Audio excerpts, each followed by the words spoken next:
Okay, good afternoon and welcome to grade 9 coding. It is the 24th of July and we are looking at functions with Harvester. So we will aim to do puzzle 2 to 7. We likely won't do all of them because this is the first time that we are looking at functions, and it is relatively important for you to understand this in very, very deep detail. Okay, so my name is Mr. Paul de Klerk, and if you are catching us on the YouTube channel, you can head down to the video description box below and you'll find links there that will take you to our website so that you can register and come and join us here in our live lessons. That being said, please remember and take this into account. The only official links that we share will come from our website or from the newsletter. So if you are receiving a link from a platform that you didn't register for and they say it's from Africa Teen Geeks, then it is not the truth. We also don't share links in the chat boxes in our lessons. So the only links that you find in my lessons will take you to the coding platform, but not for a Zoom meeting.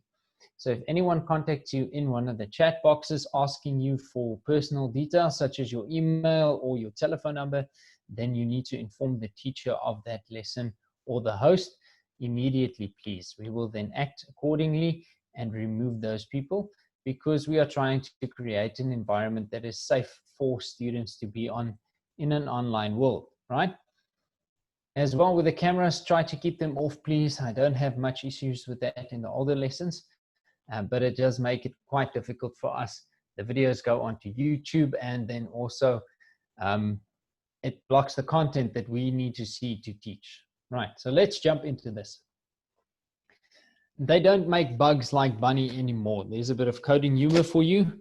And if you ever meet a programmer, then you can tell them, now listen, I have a joke for you. And then you tell them this joke. See if you can get a chuckle from it. Right, so we are looking at sequence. Sequence is the main logical structure of the algorithms of programs, right? So sequence is quite important to understand because of the way that we are going to create these functions. And the function is using a sequence, okay? So we need to just understand the difference between the two, but you can also use a function within a sequence. So that's why I said we have to just make sure that we fully understand the differences between these two. And I'm going to talk on a few new blocks that we'll face in a minute, okay? The next one is, functions. So functions is a sequence of code that performs a task or calculates a value. But what makes a function powerful is that you can call on that function throughout your code, and then you can start to use that in different scenarios. So it's more powerful than a repeat in the sense that you do not have to have a pattern to implement a function. However, you can put a function inside a repeat. So then it stands to reason that repeats are also pretty powerful, right? But you'll see that when we get onto the coding platform. So before we can get going, I need to take a sip of water, and then I'm going to talk to you about what you see in front of you at the moment. So up until this point, all of our blocks were there on the left-hand side. But now we are in a place where we realize, okay, there are just too many blocks. If we want them all in a row underneath each other, we are going to, or in a column, we will have to scroll down forever to find the one that we're looking for. So to make it easier, Code.org has taken our blocks and they've moved them into divided areas, you could say, right? Types of blocks are grouped together. So the first types of blocks that we have to look at are action blocks. So these are pretty easy. They make the character do something. So it's pretty straightforward. Something like move forward, turn right, turn left, pick corn, pick a pumpkin, pick lettuce, jump forward. Any of those things that will make the character change its position, make the character do something. Not necessarily change, because the pick ones, they won't do that, but you understand what I'm saying. It's going to make the character in the puzzle act in a certain way. The next one is makes a sequence repeat. So those are obviously repeat blocks, loops, right? Now these you can see are our conditional repeats. So there's one that says repeat until, and another one that says while a condition is true, we want you to repeat. And the last one is also a while repeat that's going to continue to repeat while we do something. Right, the last one are conditionals, and it's not the last ones, it's the last ones on this page. It says it checks for certain things before doing something. So you can see there, it says if there is a path ahead, so it's checking to see whether there's a path ahead. If there is a path ahead, then it's going to do something. And the one after that is the if else one. So if there's a path ahead, it's going to do something. If not, it's going to do something else. And this one's the same. It just has a different condition that it's checking for. So over here, we just continue on conditionals, and I want you to take notice of this. Here are the conditional repeats, and here they are as well. The reason is these are loops, right? Well, this is not the loop. This is the repeat block. It's going to create a loop inside, but it is also a conditional, because there you can find it under conditionals, and it is checking for a condition before it decides whether it's going to repeat or not. Okay, so it's not one of those repeats where we set it to a predetermined value using a variable before we decide how many times to repeat. The program will decide for us according to the conditions that it is being met with. Right. The next one says allows you to call a specific frequently used sequence. So these are functions. So there you can see functions, they do exactly that. This one that says do something, this is the one that we use when we want to create a new function that has not been supplied to us by code.org. These ones here, they are ones that have been created by code.org. The sequence is already built into them, but we can see what that sequence is. We can adjust that sequence as well. You need to know exactly what each one does. And this is where I want to pause for a second. So when you get to this one that says get all pumpkins, it doesn't only get all pumpkins, it also checks to see whether there are pumpkins or not. But if you don't check the code behind this function, you won't know that. You're going to assume it'll only collect the pumpkins, when in actual fact, it's going to check and only collect if there are any, or while there are, it will collect, okay? So I'll show that to you in a second on the coding platform. So we have functions in Harvester. We've played with the Harvester now a couple of times. We've used conditionals in the Harvester. So she keeps on coming back, and we practice different concepts and ideas with her, or using her, right? And that's the next lesson. So I'm going to jump to my coding screen, and then I'm going to share the link with you once we're in there.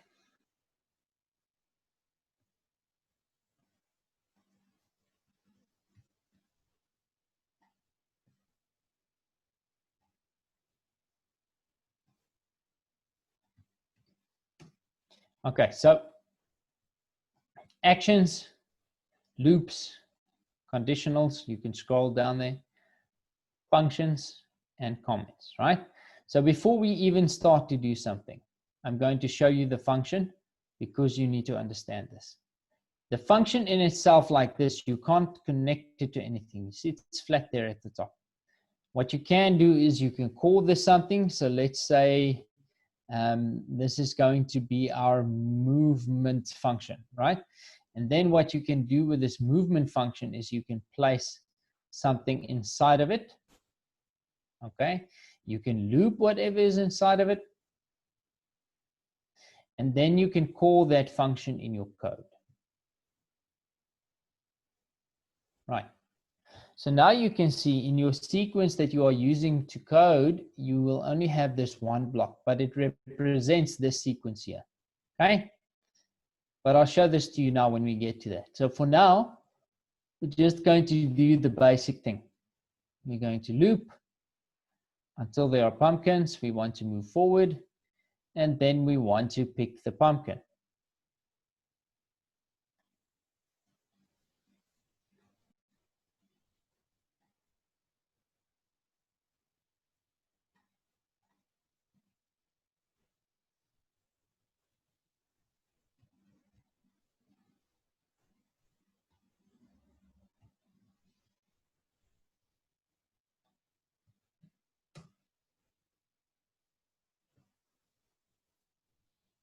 Okay, now this is one of those functions that I told you we need to look out for. So let's see. Ooh, veggies are cropping up everywhere. Now help the harvester pick all of the corn on the way to the pumpkin at the end.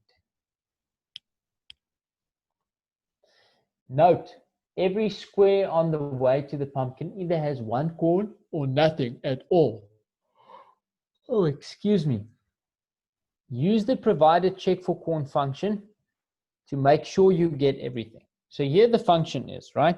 But when we check it in this code, it's going to be written underneath each other. So if you create your sequence, it's going to be there. When you actually create code, you need to declare the functions beforehand, okay? Or you can declare the functions on an entirely separate, different place, and then just use a script to call to that place and bring that function to where your code is running, okay? But that's a story for another day. One thing that you do need to pay attention to is the following. This is saying check square for corn. But not only does it check the square, it will also pick the square, pick the corn, right? So it is doing both. It's checking for corn and it's picking the corn. But if you read here check square for corn, you might have been under the impression that it is only going to try and see whether there is corn or not. It's not necessarily going to do anything. But okay, let's start the way we used to. We want to obviously move forward, right? And now we can see we're going to use the function check square for corn instead of using the if. You run this, it works there beautifully. Now this obviously has to happen again and again. 1, 2, 3, 4 times. You don't have a repeat times 4 here. So what we can do is we can either use this path ahead because the pumpkin is on the last block before we hit the field, so that's okay. Or if we want to make sure that we stop on the pumpkin, let's say the pumpkin was there and this was an empty space, we could have said repeat until there are pumpkins.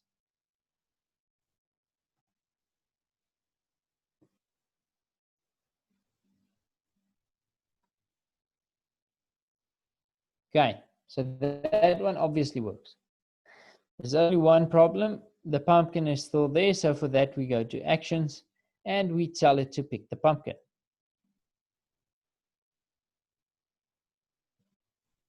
Awesome.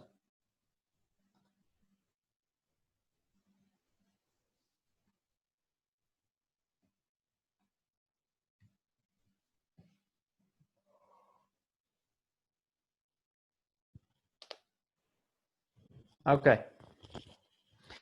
So guys, remember, I need you to just tell me if you are feeling a little bit lost, okay? So that I can slow it down. If I don't hear anything from you in the chat box, I'm just going to continue moving on. Use the function to help the harvester pick the corn and pumpkins. Each sprout will either grow 1 corn or nothing. So here you can see we have this pathway here. So we obviously have to move forward. The only way that we can get to where the crops are, we have to move to them. Now, as we are moving, we want to do something. And there we go. Now we need to obviously repeat that until we reach the pumpkin.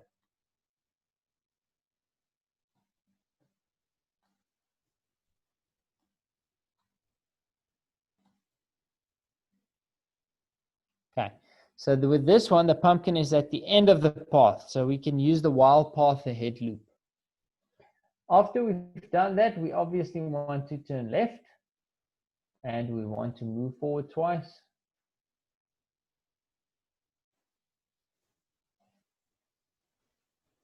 And we need to turn left again.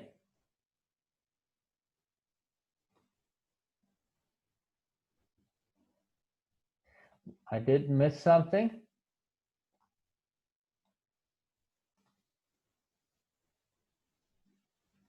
Okay. Now we have 4 blocks left. So we can see here, this is 4 blocks. The problem that I have here is if we use this while path ahead, move forward. I just want to show you what happens there.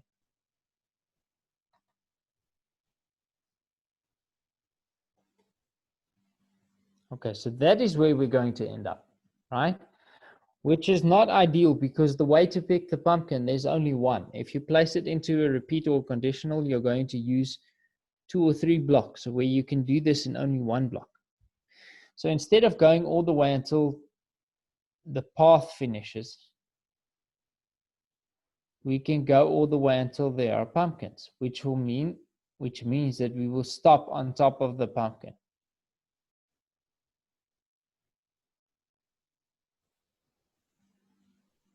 Okay, so now this movement has been sorted out. Now we just need to harvest that. So to harvest that, we're going to check square for corn again, using our function. And at the end of it all, we're going to pick the pumpkin.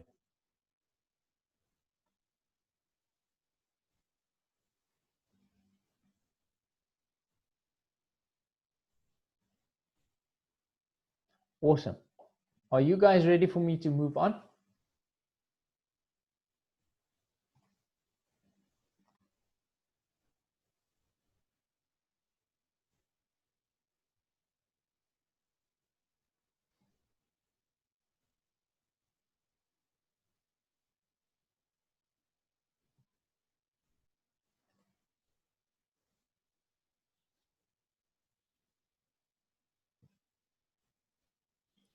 I feel so functional. Now there are multiple pumpkins in each patch.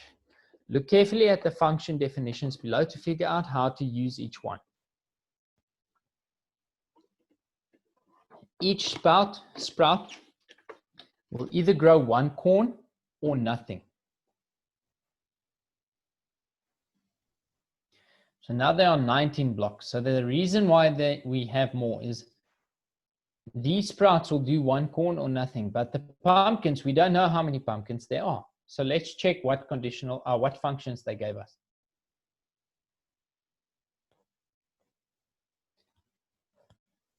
So the first one says check square for corn. Again, we read the sequence to understand that or to make sure that we understand what they mean by check each square for corn. Are they telling it to only check or also telling it to harvest at the same time? So this one is saying we want to check and harvest if it is there, right? So it's not only checking, it's harvesting as well. The next thing is saying, okay, get all pumpkins. So while there are pumpkins, we want to do something.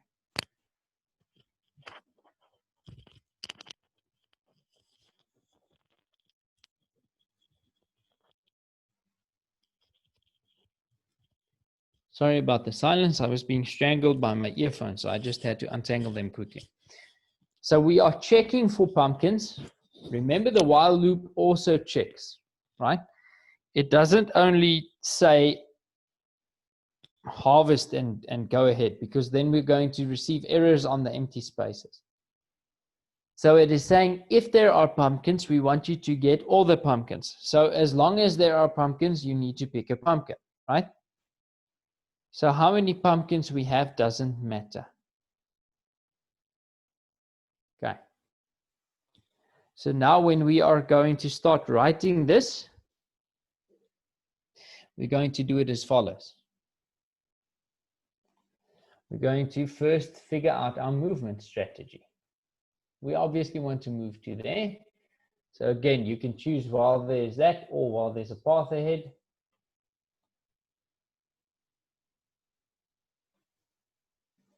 Okay, so that one obviously works. But now we want to check the square for corn. So we're going to take this function and put it inside that.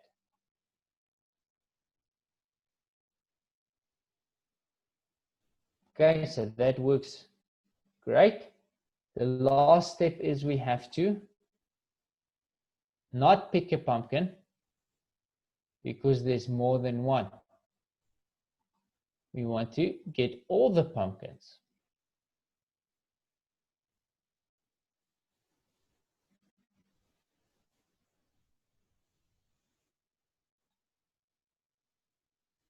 And now that we've done that and this solution is good to go, we obviously need to move again to get lined up back to that.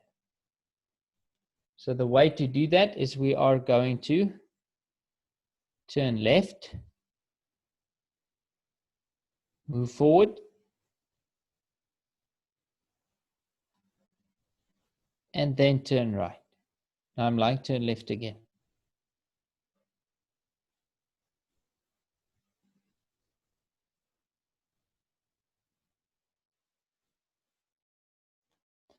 Okay. Now that we're there, we need to complete this one. Again, we cannot use the wild path ahead because it's going to make us in after this pumpkin, but we have to stand on top of this pumpkin to have the ability to harvest it. So what we want to do is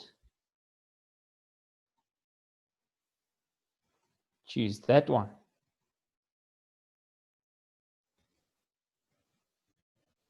Which is saying repeat until there are pumpkins. Okay. So what we want to do in that is the same as what we did in the top one.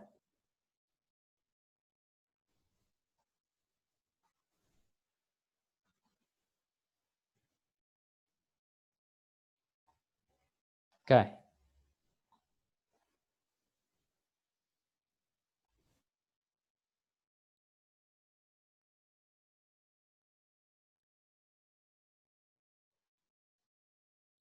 Awesome. Now we just need to harvest that last pumpkin.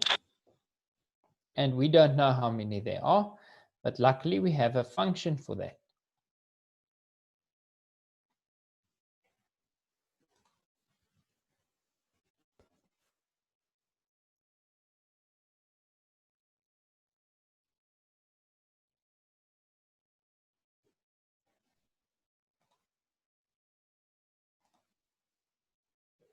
Okay, so here you can see we don't really have clear solid patterns on these.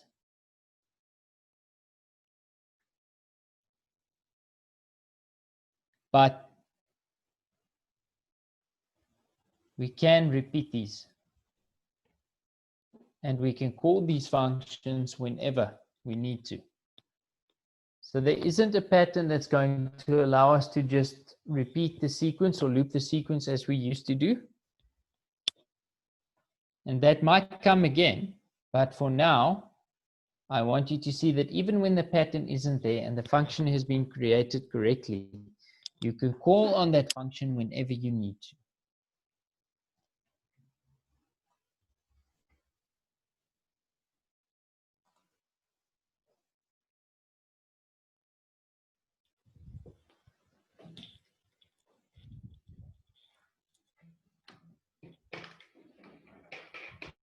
Okay, challenge puzzle, awesome. I like these ones.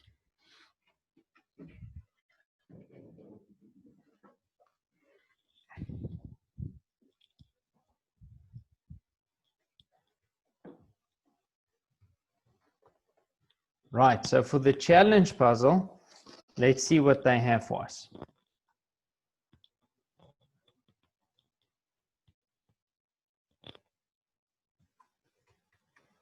I hope in the chat box that you're ready for it. Okay. So now we're going to try our functions on a longer path. So we're going to try and see if we can implement them on a bit of a longer path that we need to walk on.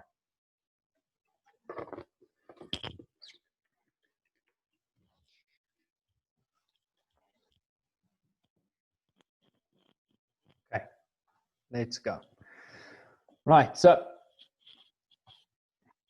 here we have this path here and that one there and that one there now, right?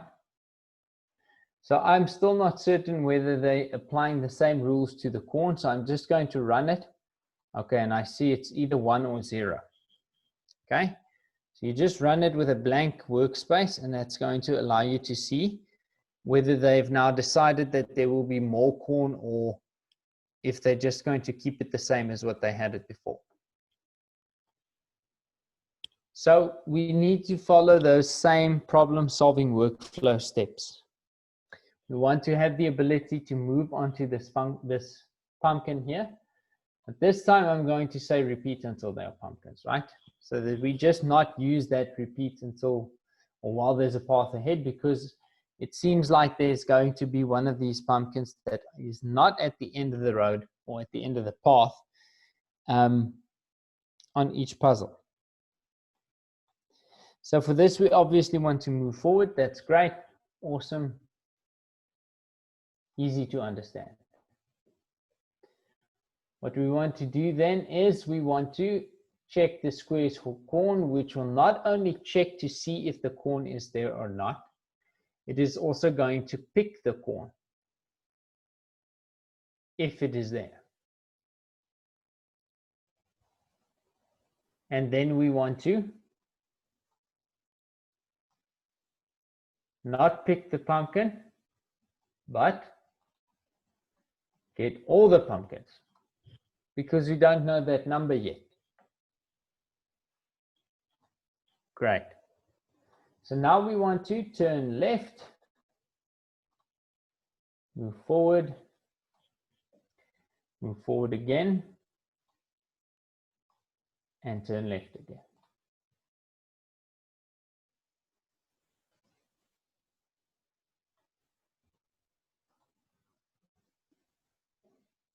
Now we want to do this again, and we're obviously going to move forward again, and then we need to say check for corn, and then we want to get all pumpkins.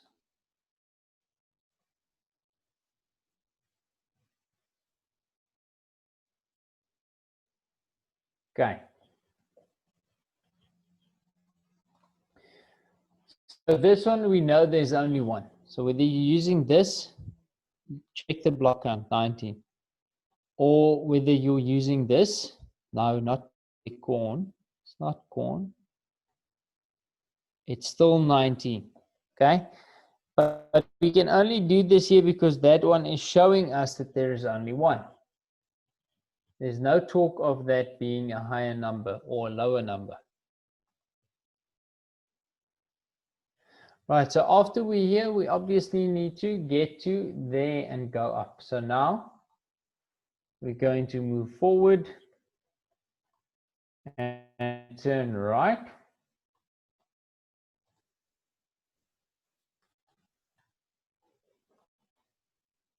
And then we need to use this loop again.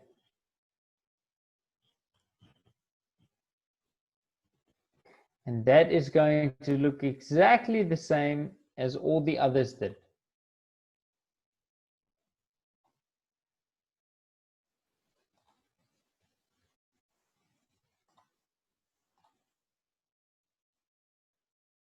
Okay. Right, so this is quite an intricate design. So what I would advise you to do is add these things in here and just label them. First, let's call it the same, use their terminology. First path.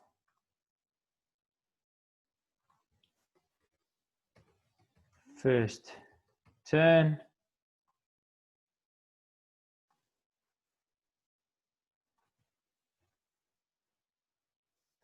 "15 blocks, Kwezi. Please share your code with us." I'm going to set this to public, okay? Don't spam and don't send personal messages to each other. Okay. Kwezi, type it in there while I'm labeling all of this. I'd like to see how you did it in 15 blocks, because I'm sure you can, but I'd like to know.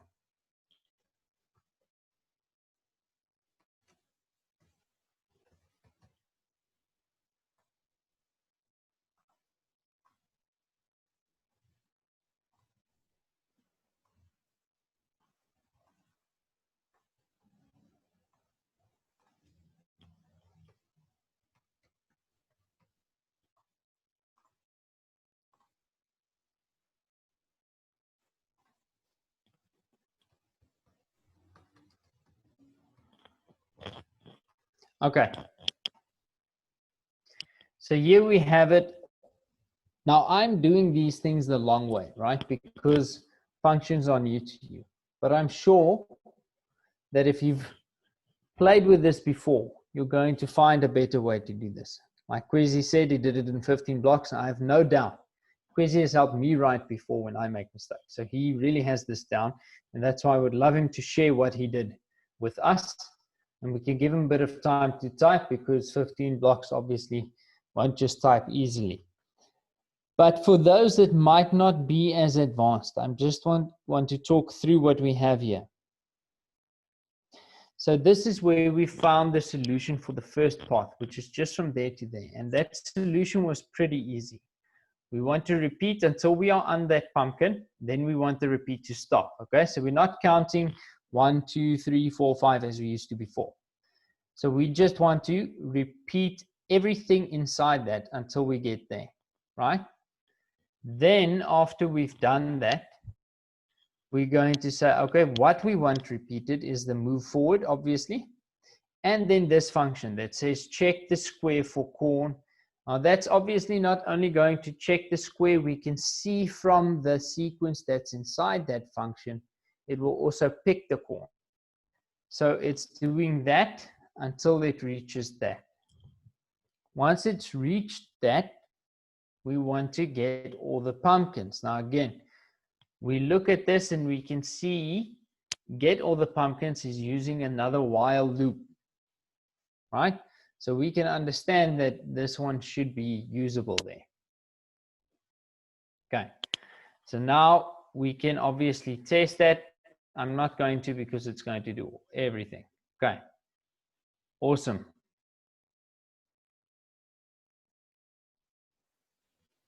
Right, I'm going to run Queasy's code in a second. Okay, then we use this so that we can turn and navigate that. The second path, we solve the same way we did the first path. And then the last, we turn there as well. And then the last one. Okay, so what I'm going to do is this. Start over. Let's run. So Queasy says we're going to use a while path ahead. Move forward, which is easy to understand. And the function that says check square for corn. And then this one says get all pumpkins. And then he said, if path to the left, turn left. So use the conditional.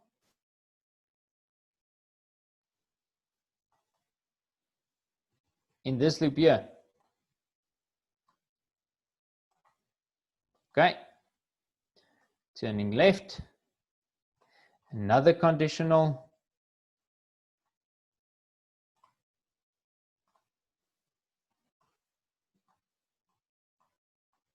Now look at how beautifully nice that is done. Okay.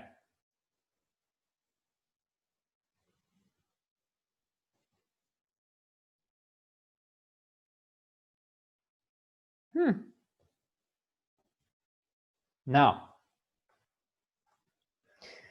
this is exactly what I'd like to see.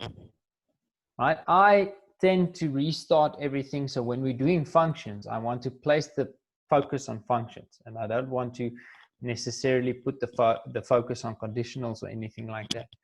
But well done, Queasy, because what I see here is that you've taken everything that we've learned this far, and you can apply it along with the new concepts that we are learning, right?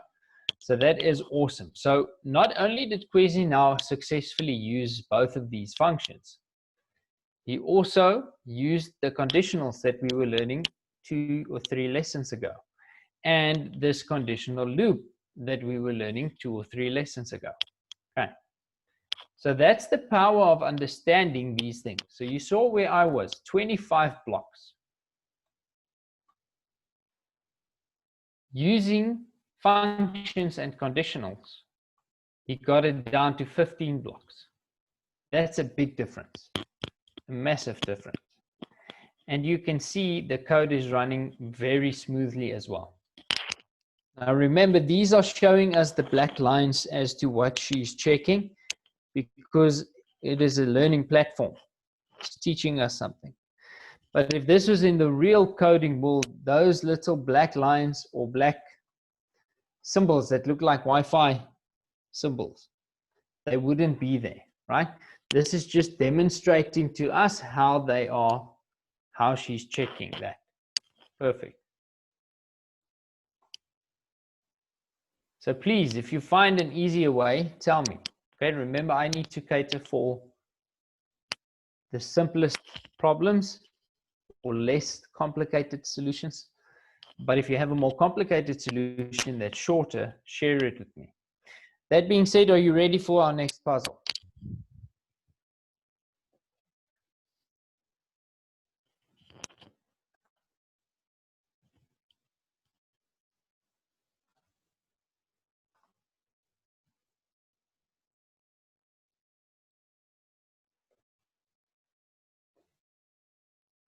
Okay.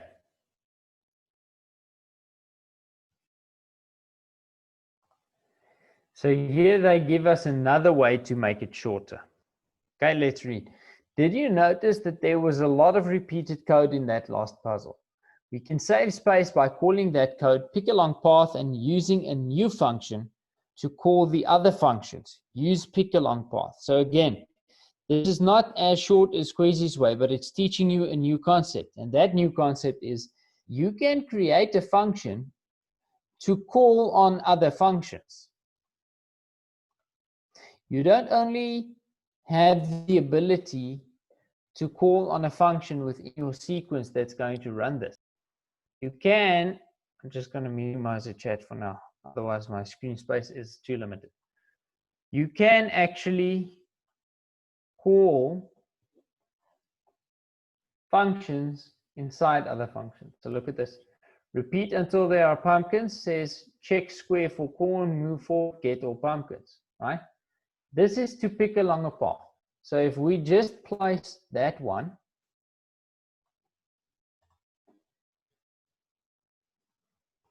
it works for that beautifully. Now I wonder if we can still use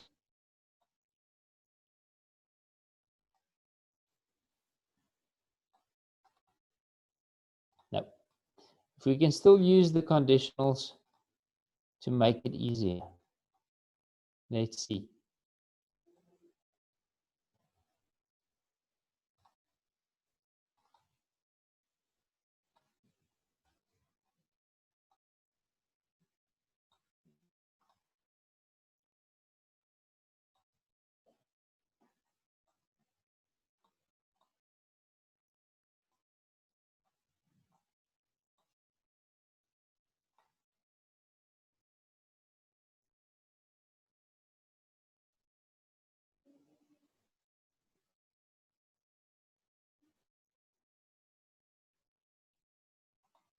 No, you're going to have to use that within the function. Okay, so we're just going to go the old-fashioned way, and we're going to say, okay, once we get to the end of that, we want to turn left, move forward twice, turn left again. Now we want to call that function again, pick along path.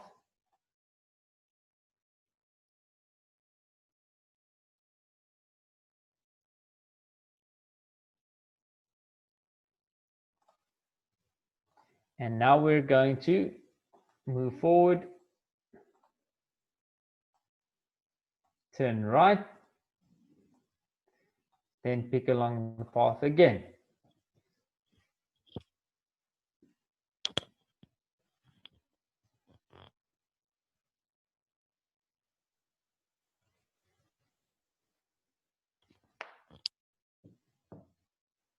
Okay, awesome. So what they wanted us to see here, right? Two things. The first one was that you can call a function inside another function. So there are the two functions there. And we have called on them. We've called on them here in this function. That's called pick along path, right? Another thing that they wanted you to see is even though this code doesn't repeat, there's no pattern here. This does. So we saw that in the previous puzzle, the way that I showed you that solution initially. It's also the reason why I showed it to you in that way. We had this entire sequence over there, then this, then that entire sequence here, and this, then that entire sequence there again. Now, usually if that sequence is going to repeat and the movements will repeat in the same way, then you can just loop those two together. But now we can't do that because there's no pattern in the movements. Over here, we're using a left to move forwards and a left. And over here, we're using a move forward and turn right. So if we just had this sequence and we repeated that, It wouldn't have worked. Same thing here. But now because we have a function, we can take the code that repeats, not necessarily repeat it here, but repeat it in the function and just call the function wherever we need it used. Okay, does that make sense to you all?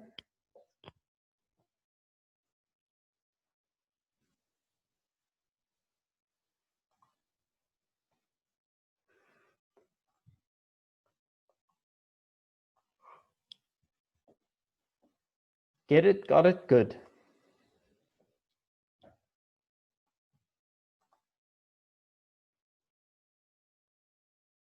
Okay, so this is the first one where they want us to create our own function. I'm going to show that to you, and then we can move along. So we obviously have to harvest these. So now you can decide how you want to do this, right? So you can say harvest the path as an example, where you are going to use a repeat, perhaps like this. Or you can just do something like this.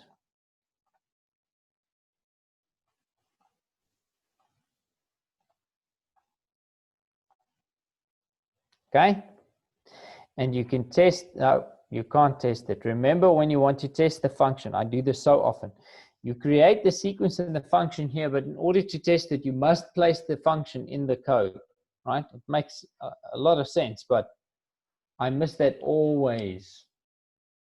Because look at the text base. There's your function, there's that one. So you don't miss this, placing this, because you know there's only that function there. But here, because it's structured a bit differently, I get lost. Then we want to obviously turn right. And it's almost a square here. So we can do this 4 times. Okay. So you can decide if you want to do this different. If you want to include the turn into your function, you can do that. There isn't a right and a wrong way. The only thing that will be wrong is if you are exceeding your block count or if you are not collecting all of these ones. But this should be a very viable solution that we have here.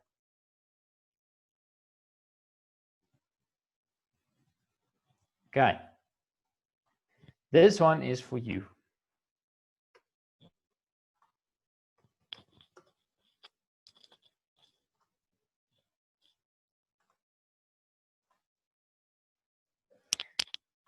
So puzzle 10 is yours to go and play with.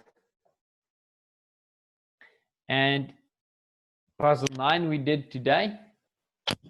So we are right on track. We will obviously review puzzle 9 on Monday. Next week, I want to finish this and then we'll start with the review. So I'm going to go back to some of our older lessons and just grab some puzzles from there for us to do, because on Friday, it's your assessment, right? So in coding, the only way that we can really prepare for that is we need to do puzzles from different lessons, taking into account different concepts each time. Thank you so much for being here. If you have any questions or you'd like to share the solution to that one that you've now completed, puzzle number 10, you can send me a screenshot to this email address. You can find us on Africa Team Geeks, Facebook, Instagram, and Twitter. Just search for that. We are on YouTube as well. And then I will see you guys on Monday. Have a great weekend and stay safe. Bye-bye.